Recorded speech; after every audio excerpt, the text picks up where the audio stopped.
You've been throwing away living plants, not seeds, not waste. Actual plants that are already programmed to regenerate. The problem isn't that growing food from scraps doesn't work. It's that you've been doing it indoors, in containers, under conditions these plants were never built for. Today, I'm showing you 10 crops that don't just survive outdoors. They produce food repeatedly with less effort than anything you'd grow from a seed packet. By the end of this, you'll have a perpetual food system running in your yard from ingredients you already bought once. 1. Pineapple top. Cut the crown off a pineapple and you've got a plant. Not maybe. An actual plant. People stick it in dirt indoors and it sits there for a year doing nothing. Here's why. Pineapples are bromeliads. They need intense sun, heat, and a long growing season. Inside, it's alive but stalled. Outside, in the ground, in full sun, it starts growing new leaves from the center within weeks. It takes 2 years to fruit, but it will fruit. And after it does, it sends up side shoots that become new plants. You're not just regrowing a pineapple, you're starting a colony. This only works if you stop treating it like a houseplant experiment. It's a tropical crop. Treat it like one. 2. Green onions. Green onions are the gateway. Everyone tries these.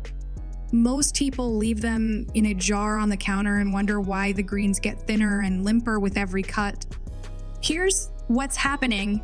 That bulb has stored energy for exactly 1 or 2 regrowth cycles in water. After that, it's running on empty.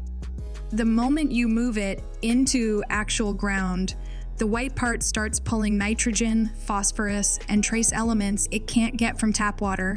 The greens thicken. The flavor sharpens.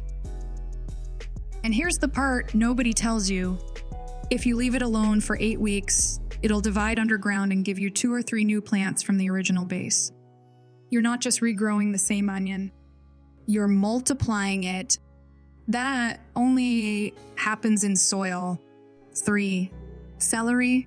Start with celery. You cut the stalks, toss the base in water, see roots, then watch it rot or stall. That's the container trap. Celery isn't a houseplant. It's a biennial designed to spend months building a root system before it ever thinks about making stalks you can eat. When you plant that base directly into garden soil, something fundamental changes. The roots hit soil microbes, fungal networks, and minerals that water alone can't provide. The plant stops panicking and starts establishing itself. What you get isn't a few sad leaves. You get a full rosette that keeps producing outer stalks while the center keeps growing. You're not waiting for a whole new plant.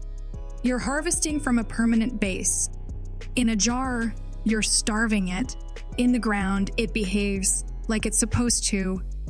4. Romaine lettuce. Romaine lettuce stumps look dead. People assume you need the roots, but you don't.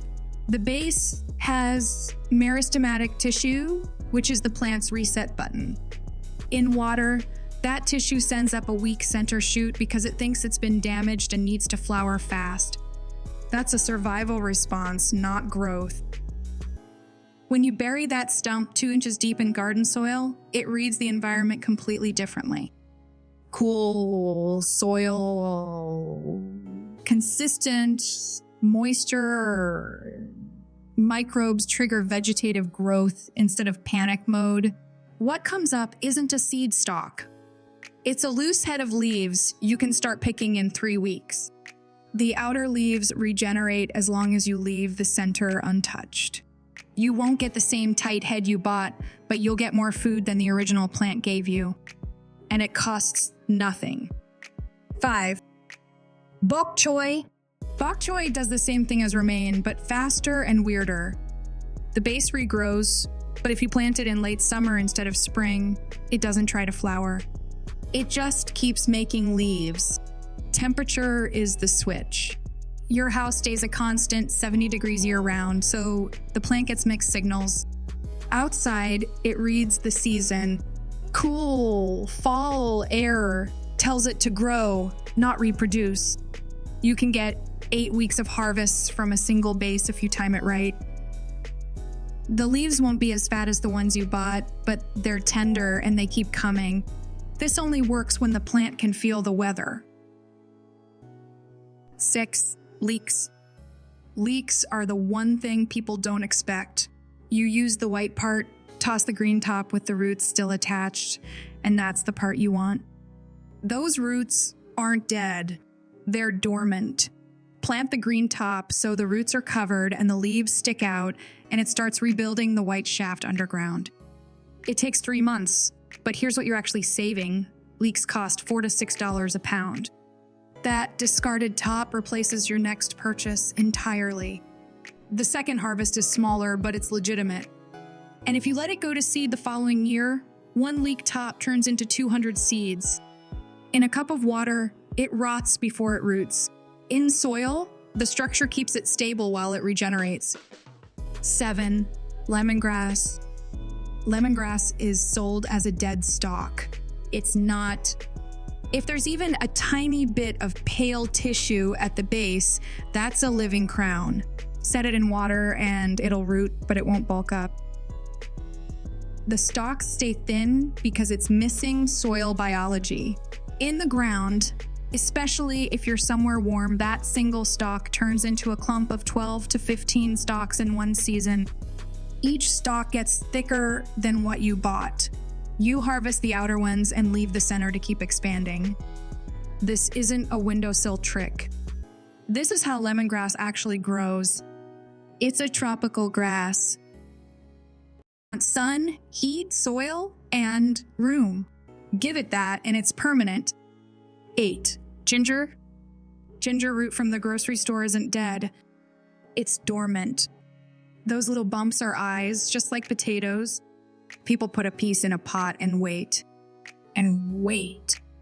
It takes months to do anything because the air is dry and the pot stays cool. Plant it after the last frost in loose, rich soil outside, and those eyes wake up fast. The plant sends up tropical-looking shoots, and underground, the rhizome starts branching. You don't dig it up for 6 months. When you do, you've got 3 times what you planted. You replant a piece of that, and the cycle continues. 1 store-bought root becomes a permanent supply if you're patient.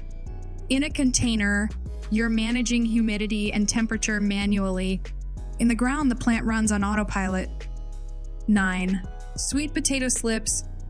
A sweet potato from the store will sprout if you give it warmth and time. Those sprouts are called slips, and each one is a full plant. People root them in water, then don't know what to do next. Here's the play. Let the potato grow slips until they're 6 inches long, twist them off, plant them directly in the ground, and walk away.